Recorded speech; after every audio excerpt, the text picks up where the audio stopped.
Dear students, आज हम 12th class biology से चैप्टर नंबर 16 जो कि लास्ट चैप्टर रहेगा एनवायरमेंटल इश्यूज के बारे में डिस्कस करेंगे।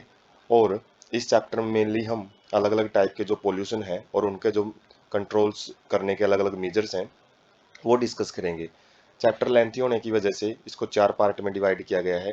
और जो पार्ट हैं वो अलग अलग, जैसे फर्स्ट पार्ट में हम जो एयर पोल्यूशन है और उसके कंट्रोल करने के जो अलग अलग मेजर्स हैं, गवर्नमेंट का क्या रोल है, तो वो देखेंगे। और सेकंड पार्ट में वाटर पोल्यूशन और उसके कंट्रोल करने के अलग अलग मेजर्स हैं वो देखेंगे।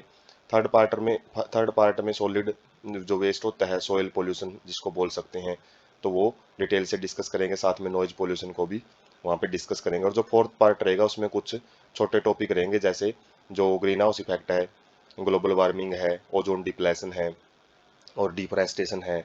और लास्ट पार्ट में ही हम जो अलग अलग मूवमेंट है, चिपको मूवमेंट है, और जो बिश्नोई कम्युनिटी ने एक बहुत बड़ा रोल प्ले किया है जो फॉरेस्टेशन के लिए, मतलब फॉरेस्ट को बचाने के लिए, वो हम फोर्थ पार्ट में देखेंगे। और जैसे कि हम पिक से आइडिया लगा सकते हैं, ह्यूमन ने अपनी ग्रीड की वजह से, लालच की वजह से, जो अच्छी खासी फलती फूलती जो अर्थ था, जो धरती है, उसको बहुत ही ज़्यादा एक पोल्यूटेड एरिया के अंदर धकेल दिया है। और जो इंडस्ट्रीज हैं और जो अलग अलग टाइप के जो भी हम इक्विपमेंट यूज करते हैं, अलग अलग ऑटोमोबाइल्स वगैरह यूज करते हैं, जिसकी वजह से जो ग्रीनरी थी अर्थ की वो बहुत ज़्यादा खतरे में पड़ चुकी है। और जो फ्रेशनेस थी हर एक चीज़ की, जैसे एयर हो, वाटर हो, वो सारी चीज़ें अपने जो नेचुरल चीज़ों, नेचुरल रोल है, नेचुरल उसकी कंपोजिशन है, वो बिल्कुल आज डैमेज हो चुकी है। तो ये चैप्टर मेनली हम अलग अलग टाइप का इंट्रोडक्शन दी तो रहेगा, जो पोल्यूशन हम डिस्कस करेंगे। साथ में उनको कंट्रोल करने के लिए जो भी इफेक्टिव मेजर्स होते हैं उनको स्टडी करेंगे। साथ में यहाँ पे केस स्टडी भी डिस्कस करेंगे कि जो लोकल लेवल पे कुछ जो पीपल हैं या फिर ग्रुप ऑफ पीपल जो एक इफेक्टिव रोल प्ले कर रहे हैं एनवायरमेंटल पोल्यूशन को कंट्रोल करने में। तो हम स्टार्ट करते हैं सबसे पहले फर्स्ट पार्ट को, जो कि कंप्लीट एयर पोल्यूशन से रिलेटेड रहेगा। इंट्रोडक्शन देखते हैं सबसे पहले चैप्टर का। Human population size and their demands are exerting tremendous pressure on our natural resources. जो हमारी पॉपुलेशन साइज है लगातार जो बढ़ती जा रही है, और उसकी जो बढ़ती हुई पॉपुलेशन, उसकी जो नीड है, जो डिमांड है, उसको उसकी वजह से जो हमारा नेचुरल रिसोर्सेज है, प्राकृतिक संसाधन है, उसके ऊपर बहुत ही ज़्यादा जो प्रेशर है वो बढ़ता जा रहा है। किस चीज़ की वजह से? अलग अलग जो रिसोर्सेज की वजह से। Cause pollution of air, water and soil, जिसकी वजह से जो अलग अलग प्रकार के जो प्रदूषण है, जैसे वायु प्रदूषण, जल प्रदूषण और मिट्टी का जो प्रदूषण है, वो मेनली ह्यूमन पॉपुलेशन साइज के बढ़ते हुए जो अलग अलग नीड है, तो उसकी वजह से ये देखने को मिलता है। Necessary to check degradation and depletion of our precious natural resources without halting process of development है। तो अभी वो टाइम आ गया है कि जिसकी वजह से हम जो डिग्रेडेशन और डिप्लेशन है, जो हम नष्ट कर रहे हैं अपने नेचुरल रिसोर्सेज को, जो बहुत ही ज़्यादा प्रीसियस है, उसको रोक किया जाए विदाउट हाल्टिंग। मतलब इसका मतलब ये नहीं कि जो हम हमारी डेवलपमेंटल प्रोसेस है उसको रोक के हम ये चीज़ें करें, मतलब डिग्रेडेशन वगैरह, डिप्लेशन वगैरह को कंट्रोल करें, ऐसा कुछ नहीं है। तो डेवलपमेंटल प्रोसेस भी साथ साथ में चलनी चाहिए। और जो हम नेचुरल रिसोर्सेज का जो बहुत ज़्यादा हनन कर रहे हैं, नुकसान कर रहे हैं, उसको भी कंट्रोल किया जाना चाहिए। पोल्यूशन क्या होता है? Any undesirable change in physical, chemical और biological characteristics of air, land, water और सोयल। तो किसी भी अलग अलग जो कंपोनेंट हैं, तो उनके अंदर कोई भी अनडिजायरेबल चेंज, मतलब अनैच्छिक चेंज, उनकी कंपोजिशन के अंदर, उनकी फिजिकल कंपोजिशन हो सकती है, केमिकल नेचर हो सकती है, बायोलॉजिकल नेचर भी हो सकती है, तो उनके अंदर कोई भी चेंज है वो पोल्यूशन कहलाता है, जो अनडिजायरेबल है। पोल्यूटेंट्स क्या होते हैं? ये वो एजेंट्स होते हैं जो कि ये अनडिजायरेबल चेंज लेके आते हैं वाटर, एयर या फिर जो सोइल है उनकी कंपोजिशन के अंदर। Government of India has passed environment protection act 1986। तो इन्हीं को जो एक अच्छा स्टेप जो गवर्नमेंट ऑफ इंडिया ने लिया था 1986 के अंदर, ताकि जो हमारा एनवायरनमेंट है उसको बचाया जा सके, to protect and improve quality of our environment. तो इसका मकसद क्या था कि जो हमारा एनवायरनमेंट है उसकी जो क्वालिटी है, गुणवत्ता है, उसको इम्प्रूव किया जा सके और उसको बचाया जा सके। और इसमें एनवायरनमेंट में हमारे जो तीनों मेन मेन कंपोनेंट आ जाते हैं, एयर, वाटर एंड सोयल। उसके बाद है जो एनवायरमेंट, ग्लोबल एनवायरमेंटल चैलेंजेस क्या है आज के टाइम पे। जो अलग अलग जो हम इस चैप्टर में इश्यूज जिसको बोले गए हैं, तो वो क्या है, जैसे ग्लोबल वार्मिंग है, अर्थक्वेक्स हैं, भूकंप वगैरह आते हैं, एयर क्वालिटी है जैसे एयर पोल्यूशन, फ्रेश वाटर, वो भी एक बहुत बड़ा चैलेंज है। ओशियन एसिडिफिकेशन का मतलब है ओशियंस का जो बहुत ज़्यादा जो खारा होते जाना, या फिर बोल सकते हैं एसिडिफिकेशन, एसिड का मिलते जाना, उनके अंदर डिफोरेस्टेशन, वनों की कटाई, बायोडाइवर्सिटी लॉस, जो हमने बायोडाइवर्सिटी एंड कंजर्वेशन वाले चैप्टर में भी डिस्कस किया था, किस हद तक जो बायोडाइवर्सिटी है वो खतरे में पड़ती जा रही है। डेमोग्राफी का मतलब होता है जो सोयल की कंपोजिशन है। केमिकलाइजेशन मतलब जो केमिकल्स यूज किए जा रहे हैं। एपिडेमिक डिजीज का मतलब होता है जो अलग अलग जो स्थानीय प्रजातियों में जो बीमारियां आती हैं, एक लोकेलिटी में डिजीजेज आती हैं। एनर्जी के जो रिसोर्सेज हैं, वोल्केनोस क्या होते हैं, ज्वालामुखी। फूड सप्लाई जो खाद्य आपूर्ति है। क्लाइमेट चेंज जो जैसे ग्लोबल वार्मिंग हम देख रहे हैं, जो पूरे वर्ल्ड का जो टेम्परेचर है साल दर साल वो बढ़ता जा रहा है, किसकी वजह से, ग्रीन हाउस इफेक्ट की वजह से। वो भी हम इस चैप्टर में डिस्कस करेंगे, जो लास्ट का पार्ट रहेगा उसमें। उसके बाद है एयर पोल्यूशन, जो इस चैप्टर का मेन पॉइंट रहेगा, एंड इट्स कंट्रोल। वो देखते हैं एयर पोल्यूटेंट्स काज, जो एयर पोल्यूटेंट्स अलग अलग होते हैं जो कि एयर पोल्यूशन कोज करते हैं, और उनकी वजह से उनके जो कंसिक्वेंसेज है, परिणाम क्या होते हैं, injury to all living organisms. तो ये सभी लिविंग ऑर्गेनिजम्स को नुकसान पहुंचाते हैं। Reduce growth and yield of crops, जो फसल है, फसल की जो ग्रोथ है, जो वृद्धि है और उसकी जो पैदावार है उसको भी प्रभावित करते हैं। Pre mature death of plant, जिससे क्या होते हैं, एयर पोल्यूशन की वजह से प्लांट्स हैं वो अपनी पहले ही प्री मैच्योर स्टेज में ही, मतलब सही ढंग से अभी मैच्योर भी नहीं हुए उसी स्टेज, उससे पहले ही वो डेथ होनी स्टार्ट हो जाती है। Deleterious effect respiratory system of animals, और जो हम सांस लेते हैं, जो लंग्स या फिर जो नेजल कैविटी या फिर नेजल जो ट्रैक है, रेस्पिरेटरी ट्रैक, उसके अंदर भी बहुत सारी अलग अलग प्रकार की जो बीमारियां एयर पोल्यूशन की वजह से होती है। डिलीटीरियस का मतलब होता है नुकसानदायक, जो इफेक्ट हैं वो एनिमल्स के रेस्पिरेटरी ऑर्गन्स के ऊपर देखने को मिलते हैं एयर पोल्यूटेंट्स की वजह से। Harmful effect depend on concentration of pollutants and duration of exposure and the organism. तो इनके इफेक्ट हैं कितने ज़्यादा घातक हो सकते हैं, वो किस चीज़ पे डिपेंड करता है कि जो पोल्यूटेंट्स है उनकी कंसंट्रेशन कितनी है, कम है या ज़्यादा है। ड्यूरेशन ऑफ एक्सपोजर, कितने लंबे टाइम तक जो ऑर्गेनिज्म है वो एयर पोल्यूशन में रह रहा है। और exposure and the organism, organism का जो इम्यून सिस्टम है उसके ऊपर भी डिपेंड करता है। Smoke stacks release particulate and gaseous air pollutants with harmless gases. तो जो स्मोक स्टैक्स का मतलब होता है जो चिमनियाँ होती हैं अलग अलग फैक्ट्रीज में, उद्योगों में, तो वो पार्टिकुलेट मतलब जो कण जैसे जो पार्टिकल होते हैं वो साथ में छोड़ते हैं, जैसे जो सूट होता है कार्बन के एनवायरमेंट पार्टिकल। और गैसियस एयर पोल्यूटेंट्स, तो जो गैसियस फॉर्म में पाए जाते हैं, जैसे NO2, N2O, SO2, sulphur dioxide, sulphur trioxide. तो अलग अलग प्रकार की जो गैसेज हैं जो कि एयर पोल्यूशन को कोज करती हैं, और साथ में कुछ हार्मलेस गैसेज भी वो लिबरेट करते हैं, जो चिमनियाँ वगैरह होती हैं। According to central pollution control board, short form CPCB, तो ये शॉर्ट फॉर्म पूछ ली जाती हैं 1 मार्क क्वेश्चन में। तो एक बोर्ड है, संस्था है, उसके अनुसार पार्टिकुलेट साइज 2.5 माइक्रोमीटर्स और less in diameter particulate matter 2.5 cause greatest harm. तो ये पार्टिकुलेट मैटर को मापने के लिए एक जो हम यूज करते हैं बहुत ही छोटे लेवल पे जो मीटर यूज किया जाता है, इकाई यूज की जाती है, माइक्रोमीटर बोलते हैं। 10⁻⁻⁻ का 6 मीटर होता है इसमें। तो जो पार्टिकुलेट साइज होता है 2.5 माइक्रोमीटर या फिर इससे कम, तो उसकी वजह से बहुत ज़्यादा नुकसान है वो रेस्पिरेटरी ऑर्गन्स में अलग अलग एनिमल्स के देखा गया है। काज ब्रीथिंग एंड रेस्पिरेटरी सिम्टम्स, बहुत ही अलग अलग प्रकार के जो लक्षण हैं, बीमारियों के लक्षण वो दिखाई देते हैं। वो क्या है, इरिटेशन मतलब चिड़चिड़ापन, या फिर हम बोल सकते हैं जो सेल हैं, सेल अच्छे ढंग से मतलब वहाँ पे पार्टिकल वगैरह इकट्ठे होते रहते हैं, जिसकी वजह से वो ज़्यादा मतलब एक एलर्जेटिक टाइप के रिस्पॉन्स हैं वो दिखाई देते हैं। इन्फ्लेमेशन मतलब जलन रहती हैं। डैमेज टू लंग्स, फेफड़े खराब हो सकते हैं। और प्री मैच्योर डेथ का मतलब है, मतलब एक नेचुरल डेथ से पहले ही जो डेथ होती है। नेचुरल डेथ का मतलब है जैसे पहले रिप्रोडक्शन, पहले ग्रोथ होगी, फिर रिप्रोडक्शन, फिर उसके बाद वो अलग अलग जो सेनिसेंस स्टेज आती है, एल्डर होता रहता है कोई भी प्लांट है या एनिमल है, और जो लास्ट में जब पूरा शरीर के ऑर्गन बिल्कुल सेनिसेंस में चले जाते हैं, ओल्ड एज में चले जाते हैं, उसके बाद नेचुरल डेथ बोलते हैं। तो उससे पहले ही जो डेथ होती है उनको प्री मैच्योर डेथ बोला जाता है।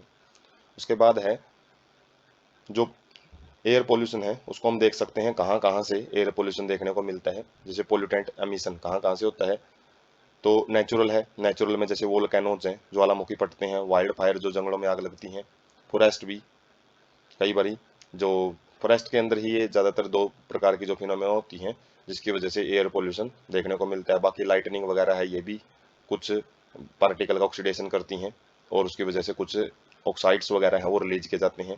उसके बाद जो एरिया है, जो रहने लायक एरिया होते हैं, जैसे फर्टिलाइजर हम यूज करते हैं, ऑयल एंड गैस इनका कम्बस्शन करते हैं, और जो सिटीज हैं बहुत ज़्यादा जो पोल्यूशन क्रिएट करती हैं। स्टेशनरी का मतलब है एक ही जगह पे स्थिर रह के।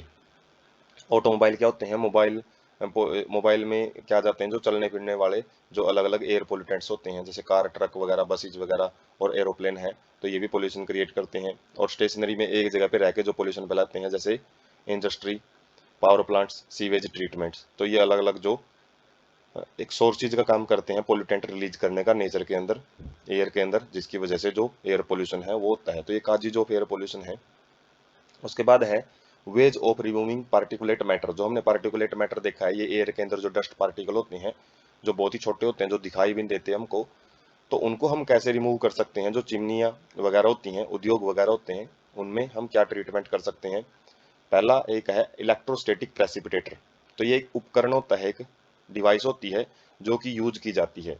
इलेक्ट्रोस्टैटिक का मतलब है यहाँ पे जो डस्ट पार्टिकल है उनको चार्ज किया जाता है, और उनको प्रेसिपिटेट का मतलब उनको एकजुट करके जो एयर में से निकाल लिया जाता है। तो ये क्या करता है, remove over 99% particulate matter present in exhaust from A thermal power plant. जो थर्मल पावर प्लांट होते हैं जहाँ पे कोयला वगैरह जलाया जाता है बिजली पैदा करने के लिए, तो वहाँ पे जो उसका धुआं वगैरह होता है, तो उसमें से 99% जो पार्टिकुलेट मैटर है, धूल कण के पार्टिकल हैं, उनको ये निकालता है। बहुत ही कारगर सिद्ध होता है इलेक्ट्रोस्टैटिक प्रेसिपिटेटर।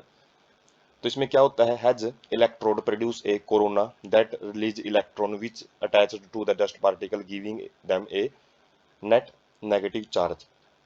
तो एक इलेक्ट्रोड होता है नुकीला बिल्कुल, जो क्या करता है, जो एक बारिश ही करता है चार्ज की, जो कोरोना डिस्चार्ज जिसको बोलते हैं।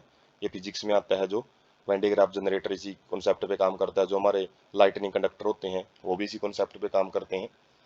तो वो क्या करता है, चार्जेज को सेपरेट, मतलब एक जैसे फुहारा होता है वो पानी को बाहर फेंकता है, इसी तरीके से जो कोरोना है, ये जो इलेक्ट्रोड है वो चार्जेज को फेंकता है किसके ऊपर, डस्ट पार्टिकल के ऊपर, जिसकी वजह से वो चार्जड हो जाते हैं, उनके ऊपर नेट नेगेटिव चार्ज आ जाता है। Collecting plates are grounded and attract the charge dust particle. और जो कलेक्टिंग प्लेट का मतलब है, अब एक दूसरा जो पॉजिटिव चार्ज है वो बनाया जाएगा। कैसे बनाया जाएगा, एक प्लेट ली जाएगी और प्लेट को हम क्या करते हैं, अर्थ के साथ कनेक्ट कर देते हैं। आर ग्राउंडेड का मतलब है, ग्राउंडेड मतलब उसमें वायरिंग है, वो अर्थ के साथ कनेक्ट की जाएगी, और जिसकी वजह से वहाँ पे जो पॉजिटिव चार्ज आएगा, तो वो डस्ट पार्टिकल, जो चार्ज डस्ट पार्टिकल है, उनको वो क्या कर लेता है, अट्रैक्ट करता है। Velocity of air between the plates must be low and up to allow dust to fall. तो जो वेलोसिटी है, जो जैसे चिमनियों में जो धुआं है वो बड़ी स्पीड से बाहर निकलता है, लेकिन इस केस में जो एक टाइम के लिए वेलोसिटी है वो कम कर दी जाती है, ताकि जो एयर के जो पार्टिकल्स हैं वो अच्छे ढंग से प्लेट के साथ अटैच हों, और ताकि वो आसानी से नीचे गिरते रहें, फॉल होते रहें। उसके बाद है ऐसा ही एक इंस्ट्रूमेंट है, स्क्रबर। ये क्या करता है, remove gases like sulphur dioxide. तो सल्फर डाइऑक्साइड जैसी गैसेज को रिमूव करता है। कैसे करता है, स्प्रे ऑफ वाटर और लाइम। लाइम क्या होता है, सिलेक्ट लाइम को बोला जाता है CaOH2। जब हम जो चूना है, चूने को पानी में मिलाते हैं तो वो सिलेक्ट लाइम बनता है, तो उसका स्प्रे करते हैं। फिर वाटर का स्प्रे किया जाता है, जिससे क्या होता है, जो पार्टिकल है वाटर के साथ चिपक के वो नीचे बैठ जाते हैं, और जो एयर है उसके अंदर फिर वो गैसेज वगैरह है वही जाती हैं, पार्टिकुलेट मैटर रिमूव कर दिया जाता है काफ़ी हद तक। तो हम इनकी जो पिक है उनसे देखते हैं। जैसे पहले स्क्रबर है, तो स्क्रबर के अंदर यहाँ पे डर्ट एयर होती है, जो डर्टी एयर जो पार्टिकुलेट मैटर लिए हुए हैं, तो ऊपर से हम क्या करते हैं, वाटर लाइम स्प्रे करते हैं इनके ऊपर, तो जिसकी वजह से जो वाटर के साथ में जो डस्ट पार्टिकल है वो नीचे स्क्रबर में इकट्ठे होते रहते हैं, पार्टिकुलेट मैटर नीचे बैठता रहता है। और जबकि जो इलेक्ट्रोस्टैटिक प्रेसिपिटेटर, ये क्या होता है, इसके अंदर डिस्चार्ज कोरोना मतलब जो डस्ट पार्टिकल्स हैं उनके ऊपर नेगेटिव चार्ज को स्प्रे किया जाता है, जिसकी वजह से वो क्या हो जाते हैं, चार्जड हो जाते हैं। तो ये प्लेट लगी होती है बीच में, जो कि बिल्कुल नुकीले सिरे होते हैं, जिसकी वजह से ये स्प्रे करती है चार्ज का। और जैसे ही चार्जड हो जाते हैं, ये नेगेटिव चार्ज आ जाता है इनके ऊपर, तो आगे क्या है, जो कलेक्शन प्लेट ग्राउंडेड की जाती हैं, जिसकी वजह से जो ये डस्ट पार्टिकल्स हैं वो प्लेट के ऊपर अटैच होना स्टार्ट हो जाते हैं, और ये जो उसके बाद जो गैसेज हैं वो सीधी एयर के अंदर चली जाती हैं। तो मेन मकसद यहाँ पे हमारा डस्ट पार्टिकल को रिमूव करना होता है। स्क्रबर है उसी का एक मॉडिफाइड रूप है, जो कि जैसे हम रियल पिक यदि देखें तो जो फैक्ट्रीज में इस तरीके से टैंक बने होते हैं, और इन टैंक के अंदर क्या प्रेजेंट होते हैं, ऊपर स्प्रे टावर होता है जो कि लाइमस्टोन वगैरह है या फिर जो लाइम वाटर है उसको स्प्रे करता रहता है, और जो भी फ्यूल गैस निकलती हैं तो उनके ऊपर जब भी स्प्रे होता है तो नीचे बॉटम फ्रैक्शन में क्या होते रहते हैं, पार्टिकुलेट मैटर नीचे बैठता रहता है और जिप्सम यहाँ से निकलता रहता है। तो इस तरीके से जो एयर है उसको भी क्लीन करके मतलब एनवायरनमेंट में छोड़ा जाता है, जो भी गैसेज वगैरह हैं, तो उससे काफ़ी वो पार्टिकुलेट मैटर है वो रिमूव हो जाता है। और जो रियलिस्टिक पिक है जो कि अलग अलग फैक्ट्रीज में बड़े बड़े उद्योगों में देखने को मिलती हैं, तो इस तरीके से ये जो टैंक होते हैं टैंक के अंदर ही सारा का सारा अरेंजमेंट किया जाता है। उसके बाद है ways to reduce pollution by automobiles. जो हमारे व्हीकल्स होते हैं, ऑटोमोबाइल्स होते हैं, तो उनसे हम पोल्यूशन को कैसे कंट्रोल कर सकते हैं। Automobile cause for atmospheric pollution at least in metro cities. Metro cities जो बड़े बड़ी जो शहर हैं जहाँ पे मेट्रोज वगैरह चलती हैं और साथ में जो जिनकी पॉपुलेशन भी अच्छी खासी होती है, तो वहाँ पे जो ऑटोमोबाइल्स हैं वो भी बहुत ज़्यादा होते हैं, जिसकी वजह से वो एटमॉस्फेरिक पोल्यूशन को बहुत ज़्यादा फैलाते हैं। Proper maintenance of automobiles along with use of lead free petrol और डीजल कैन रिड्यूस पोल्यूटेंट्स। यदि हम अपने ऑटोमोबाइल्स का प्रॉपर मेंटेनेंस करें, मतलब उनकी जो सर्विसेज है टाइम टू टाइम करवाते रहें, और साथ में जो पेट्रोल है वो लेड फ्री हो, शीशा रहित पेट्रोल, कई बार जो पेट्रोल पंप है वहाँ पे भी लिखा मिलता है ये, तो वो यूज करें। और डीजल, जो लेड फ्री डीजल है वो भी यूज करें, तो इससे पोल्यूटेंट्स है उनको काफ़ी हद तक कम किया जा सकता है। और साथ में एक उपकरण लगाया जाता है जिसको कैटालिटिक कन्वर्टर बोलते हैं, हैव प्लेटिनम प्लेटिनम और रोडियम एज ए कैटलिस्ट। तो इसके अंदर क्या लगे होते हैं, प्लेटिनम प्लेटिनम नाम की जो ये धातुएं लगी होती हैं, और साथ में रोडियम भी प्रेजेंट होता है जो कैटलिस्ट का काम करता है। और ये कैटलिस्ट क्या करते हैं, इनको फिट किया जाता है ऑटोमोबाइल्स के अंदर for reducing emission of poisonous gas. Poisonous gas को कम से कम करने के लिए, उनके एमिशन को, उनके निकलने के जो भी प्रोसीजर उसको कम करने के लिए ये फिट किए जाते हैं एग्जॉस्ट के अंदर। जो धुआं निकालता है जो भी ऑटोमोबाइल्स का, जो एक पाइप लगी होती है उसके अंदर फिट किए जाते हैं। Convert unburnt hydrocarbon into carbon dioxide and water. तो ये क्या करते हैं, जो भी डस्ट पार्टिकल होते हैं या फिर अनबर्ट हाइड्रोकार्बन होते हैं, कार्बन मोनोऑक्साइड वगैरह जो ठीक ढंग से नहीं जले हुए, तो उनको ये कंप्लीट क्या कर देता है, ऑक्सीडाइज कर देता है कार्बन डाइऑक्साइड एंड वाटर में। And carbon monoxide and nitric acid are change to the nitric carbon dioxide and nitrogen gases.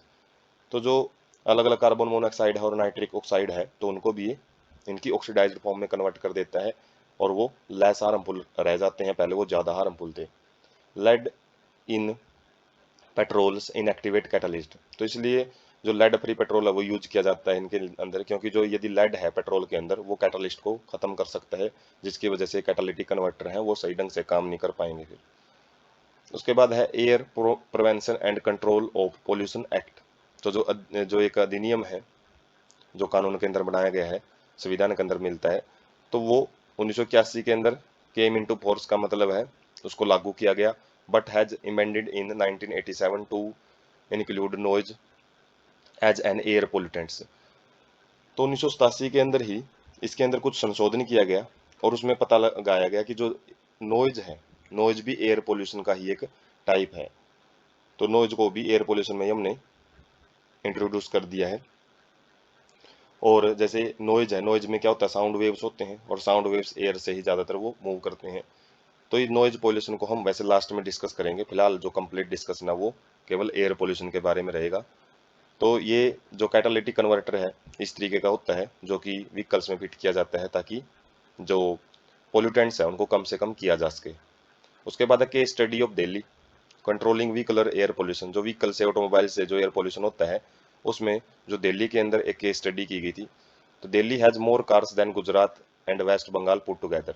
तो गुजरात और वेस्ट बंगाल दोनों यदि हम स्टेट को मिलाएं तो उन दोनों से ज़्यादा जो कार हैं वो दिल्ली के अंदर हैं।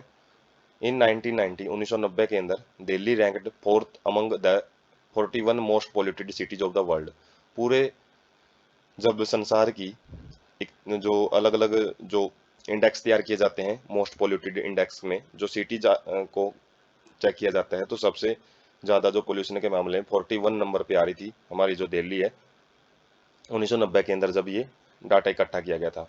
आफ्टर ए पब्लिक इंटरेस्ट लाइगेटेशन, एक PIL लॉन्च की गई, किसके अंदर, सुप्रीम कोर्ट के अंदर फाइल्ड की गई। मतलब ये PIL कहते हैं जो पर्सनल लेवल पे भी पब्लिक इंटरेस्ट लिटिगेशन का मतलब ये होता है कि हम किसी भी मुद्दे से रिलेटेड अपनी PIL है वो फाइल कर सकते हैं को सुप्रीम कोर्ट के अंदर। तो किसी मुद्दे से रिलेटेड कोई भी पर्सनल जो पब्लिक मैटर होते हैं उससे रिलेटेड ये फाइल की जाती है। याचिका दायर बोलते हैं इसको, याचिका दायर की गई है, याचिका खारिज की गई है, तो याचिका होती है ये। Government was asked to switching over public transport, that is buses, from diesel to compressed natural gases. तो इसके अंदर क्या किया गया, फिर सुप्रीम कोर्ट ने जो गवर्नमेंट है उनको, जो दिल्ली सरकार है उसको बोला गया कि जो पब्लिक ट्रांसपोर्ट है उनको, जो भी वो पेट्रोल डीजल पे चल रहे थे, तो उनको CNG के बेस पे बनाया जाए, कंप्रेस्ड नेचुरल गैस के ऊपर बनाया जाए। क्योंकि जो CNG है वो क्या है, बर्न मोस्ट एफिशिएंटली, बहुत अच्छे ढंग से जलती है और बहुत ही कम अनबर्नट पार्टिकल्स को छोड़ती है। CNG इज चीपर, साथ में जो CNG है कंप्रेस्ड नेचुरल गैस है वो सस्ती भी है, और can not be siphoned off by thieves and adulterated. तो साथ में जो चोर वगैरह होते हैं तो वो उसको चुरा नहीं सकते हैं, उनके द्वारा कोई भी एल्डुरेटेड का मतलब उसमें हम जो मिश्रण होता है, मिलावट वगैरह, जैसे लेड मिलाया जाता है पेट्रोल के अंदर, तो ऐसा कुछ उसके अंदर एल्डुरेशन मतलब उसके अंदर मिलावट भी नहीं हो सकती है। All buses of Delhi were converted to run on CNG by end of 2002। तो 2002 तक आते आते दिल्ली सरकार ने जो सारी की सारी जितनी बसेज हैं उनको CNG पे चलने वाला बना दिया था, पेट्रोल से मतलब डीजल से उनको CNG बेस्ड बना दिया था। उसके बाद है other steps taken in Delhi, Delhi के अंदर कुछ और भी स्टेप लिए गए, जैसे phasing out of old vehicles, जितने भी पुराने व्हीकल्स हैं उनको हटाया गया। जो पब्लिक को बोल दिया गया भाई यदि ज़्यादा पुराने व्हीकल्स हैं तो उनको आप यूज नहीं कर सकते, वरना वो क्या हो जाते हैं, बॉन्ड हो जाएंगे। यूज ऑफ अनलाइटेड पेट्रोल, अनलाइटेड पेट्रोल को बहुत ज़्यादा स्ट्रिक्ट एक्शन लिए गए कि जहाँ पे भी यदि कोई भी पेट्रोल पंप लेड को मिक्स करता है पेट्रोल में अपने फायदे के लिए तो उसके ऊपर स्ट्रिक्ट एक्शन लिए जाएंगे। Use of low sulphur petrol and diesel, sulphur भी वो बहुत कम किया गया पेट्रोल और डीजल के अंदर, उसकी भी मात्रा को निर्धारित किया गया कि इतना ही सल्फर हो सकता है पेट्रोल या डीजल में। Use of catalytic converter in vehicles, vehicle के अंदर कैटालिटिक कन्वर्टर को लगाना कंपलसरी कर दिया गया। Application of stringent pollution level norms for the vehicles, vehicles के लिए जो एग्जॉस्ट होता है उसके अंदर अलग अलग लेवल हैं वो सेट किए गए कि जिसके बेस पे जो पोल्यूशन यदि वो ज़्यादा फैला रहा है तो उसके बेस पे अलग अलग जो चलान है वो बन सकते हैं व्हीकल्स के। रिजल्ट ऑफ एक्शन, जो दिल्ली सरकार ने एक्शन लिए उसकी वजह से air quality of Delhi has significantly improved, जिसकी वजह से जो एयर की गुणवत्ता है मतलब पोल्यूशन को काफ़ी हद तक कम किया गया। Substantial fall in CO2 and SO2 level between 1997 and 2005। तो 1997 से 2005 के बीच में जो कार्बन डाइऑक्साइड और SO2 का जो लेवल है दिल्ली के एयर में काफ़ी हद तक कम देखा गया। तो इन एक्शंस का कुछ रिजल्ट भी निकला है। उसके बाद auto fuel policy of government, तो जो हमारे जो अलग अलग पेट्रोल डीजल वगैरह CNG वगैरह यूज करते हैं तो उनके लिए क्या पॉलिसी है गवर्नमेंट की। Government of India has laid out a road map to cut down the vehicular pollution in Indian cities. तो गवर्नमेंट ऑफ इंडिया ने एक रोड मैप तैयार किया है, एक बेसिक सा जो कॉन्सेप्ट मैप तैयार किया है ताकि जो व्हीकलर पोल्यूशन है, जो व्हीकल से होने वाला, जो वाहनों से होने वाला जो पोल्यूशन है उसको कम किया जा सके। Reducing sulphur and aromatic content in the petrol and the diesel fuels, और इससे क्या क्या जो एरोमेटिक, वैसे एरोमेटिक एक जो गंध जो फैलाते हैं, एक गंध होती है पेट्रोल या डीजल में, तो उनके जो कंटेंट है और सल्फर है उसके कंटेंट को काफ़ी कम करने के लिए ये पॉलिसी तैयार की गई थी according to euro third norms. तो ये यूरो थर्ड नॉर्म्स क्या है, एक प्रकार के जो पॉलिसी है जो क्या कहती है, sulphur be controlled at 350 part per million in diesel and 150 part per million in petrol. Part per million मतलब बहुत ही कम कंसंट्रेशन होती है। तो एक कंसंट्रेशन डिसाइड की गई कि जो डीजल है, डीजल में 350 ppm तक ही सल्फर हो सकता है और 150 ppm तक जो पेट्रोल के अंदर सल्फर हो सकता है, उससे ज़्यादा यदि मात्रा है तो उसके लिए जो एक्शन है वो निर्धारित किए गए, strict action. Aromatic hydrocarbons are to be contained at 42% of concerned fuel, जो भी कंसर्न्ड फ्यूल है उसका 42%। एरोमेटिक मतलब जैसे नॉर्मली यदि जो गंध होती है पेट्रोल डीजल की वो बहुत ज़्यादा मतलब एक जो सही गंध है वो नहीं बोल सकते, एक फाउल स्मेल होती है, लेकिन उसकी वजह से उसकी गंध को सुधारने के लिए थोड़ा सा एरोमेटिक हाइड्रोकार्बन उसके अंदर मिक्स किए जाते हैं, और उसके मिक्स करने का भी एक कंसंट्रेशन है वो निर्धारित की गई कि वो 42% तक ही एरोमेटिक हाइड्रोकार्बन हम मिक्स कर सकते हैं। गोल्स क्या हैं इसके, पॉलिसी के क्या क्या मकसद हैं? To reduce sulphur to 50 ppm in the petrol. तो 150 ppm तक तो इसने बोला ही है, तो मकसद क्या है कि 50 ppm तक पेट्रोल के अंदर जो सल्फर है उसको कम किया जा सके, ताकि सल्फर डाइऑक्साइड वगैरह है वो कम हो सके एनवायरनमेंट में से। And diesel and bring down level to that 35%। Petrol और डीजल में 50 ppm तक लेके आने के बाद और जो लेवल है उसको 30% तक कम किया जा सके जो सल्फर है। टू अपग्रेड व्हीकल इंजन्स, जो व्हीकल इंजन्स होते हैं उनको अपग्रेड किया जा सके ताकि वो ज़्यादा से ज़्यादा जो फ्यूल है उसका यूज करे, और जो CO2 वगैरह है या फिर जो हार्मलेस गैसेज हैं वही छोड़ दे, ना कि अनबर्न्ड पार्टिकल्स वो नेचर के अंदर छोड़ दे। Mass emission standard, Bharat stage 2 equivalent to Euro second norms. तो यूरो सेकंड नॉर्म्स के तरीके से जो काम करने वाला भारत सेकंड स्टेज के कुछ पॉलिसी है, जो कि क्या करती है, are no more applicable in any of the cities. पहले ये मतलब भारत स्टेज 2 नाम की पॉलिसी थी, और उसके बेस पे मतलब उसमें काफ़ी सारे लूप होल थे, लेकिन जैसे ही ये यूरो थर्ड नॉर्म्स आया है, ये इंटरनेशनल लेवल पे काम करते हैं, और भारत भी जो गवर्नमेंट है, इंडिया गवर्नमेंट, वो भी इसी बेस पे जो थोड़े बहुत चेंजेज हो सकते हैं उन चेंजेज को करके ऐसे कैसे लॉन्च करते हैं। तो जो यूरो 2 नॉर्म्स थे पहले, वो उसके अंदर काफ़ी लूप होल थे, उन लूप होल्स को मतलब उन कमियों को दूर किया गया, और आज हम जो भारत स्टेज 2 है उसके इक्विवेलेंट जो यूरो 2 नॉर्म्स की जो अलग अलग पॉलिसी है वो भारत के किसी भी सिटीज में मान्य नहीं मानी जाएगी। आज जितने भी जो एक्शन लिए जाएंगे वो यूरो थर्ड नॉर्म्स के अनुसार ही लिए जाते हैं। उसके बाद है एक टेबल है जो कि मास एमिशन स्टैंडर्ड को इंडिया में जो निर्धारित करती है, जैसे कि जो एक साइड में टाइप ऑफ व्हीकल है, फोर व्हीलर है, फोर व्हीलर जो अलग अलग नॉर्म्स के हिसाब से चलते हैं, जैसे भारत स्टेज थर्ड में आते हैं, भारत स्टेज मतलब अलग अलग ये कुछ कॉलम बना रखे हैं जिनके अंदर अलग अलग व्हीकल्स को रखा गया है। जैसे भारत स्टेज थर्ड है, भारत स्टेज फोर्थ है, तो थर्ड और फोर्थ ही है, यहाँ पे सेकंड नहीं है, सेकंड के अंदर लूप होल थे उसको इसलिए हटा दिया गया है। उसके बाद फोर व्हीलर्स हैं जो उनके अंदर through out the country since अक्टूबर 2010। तो जो सिटीज ऑफ इम्प्लीमेंटेशन का मतलब है 2010 के बाद जो सिटीज के अंदर इसको लॉन्च किया गया है। फोर व्हीलर्स का जो नियम है, फोर व्हीलर के अलग अलग नियम है, और जो फोर व्हीलर के ऊपर जो नियम है बार स्टेज 2 के, तो फोर्थ के, तो वो क्या है, 13 मेगा सिटीज के अंदर ही ये काम करता है। जो बार स्टेज 4 के जो एक्ट हैं, अलग अलग जो इसके एक्शन हैं, तो ये जो 13 मेगा सिटीज हैं वो हम देख सकते हैं। दिल्ली है, दिल्ली के अंदर जो नेशनल कैपिटल रीजन है, मुंबई है, कोलकाता है, चेन्नई है, तो इनमें ये अप्रैल 2010 के बाद लागू किया गया है। थ्री व्हीलर्स के लिए जो नियम है वो पूरी कंट्रीज में लागू हैं। टू व्हीलर्स के लिए भी भारत स्टेज थर्ड के जो नियम है, मतलब ये अधिनियम है अलग अलग, तो उनके बेस पे जो इनके अलग अलग एक्शन हैं, उनके बेस पे जो क्या क्या स्ट्रिक्ट जो पनिशमेंट बनती हैं, तो उनके लिए जो 2010 के अंदर ही, अक्टूबर 2010 ही हम यहाँ पे डेट याद रख सकते हैं, उसके बाद ही इंडिया के अंदर जो ऑटोमोबाइल से रिलेटेड जो भी मास एमिशन है उसके स्टैंडर्ड्स को निर्धारित किया गया है।